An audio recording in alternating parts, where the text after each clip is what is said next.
Li bajarê Amedê pêşengeha ciwankarî hat vekirin. Ji aliyê navenda amedekariya pêşengehan a bi navê Mezopotamyayê ve bi beşdariya sî kampanyayên xweşbûnê pêşengehek hat li darxistin.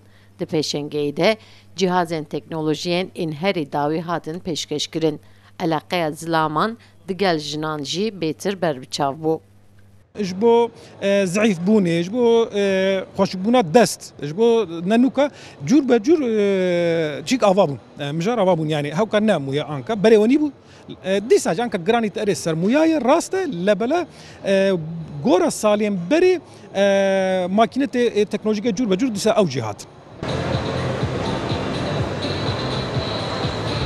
Di pêşengeyê de sî kampanyayên ku ji bajarên Tirkiyeyê cihazên ên ku muya dişewitîne jê re dibêjin lazer, cihazên ên lawazkirinê, ên rûgewkirinê û her wekî din amade bûn.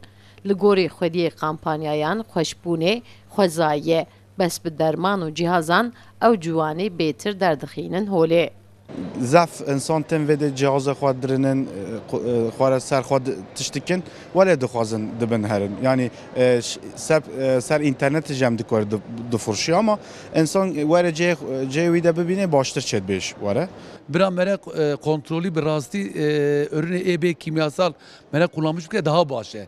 Ez bixwe ez nêzîka yek sal ez vî îşa dikim ev rastî pir bi aşirî makajê ez qarşî me pir aşirî bi ji bo ser çava mere kullanmış çuqa mere bi rastî mere natürel be mere bi doğal be daha xweş e bi rastî.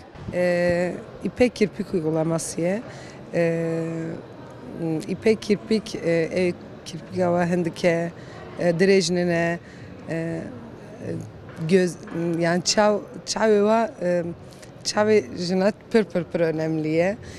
İpek kirpik tamamıyla doğal kirpike. Di pêşengeyê de digel cihazan neynûkên protez, dermanên pora, merhemên rûyê mirovan, laşê mirovan tên firotin. Pêşengeh wê 4 rojan bidome. Sevda Kaplan, Kurdistan TV, Amed.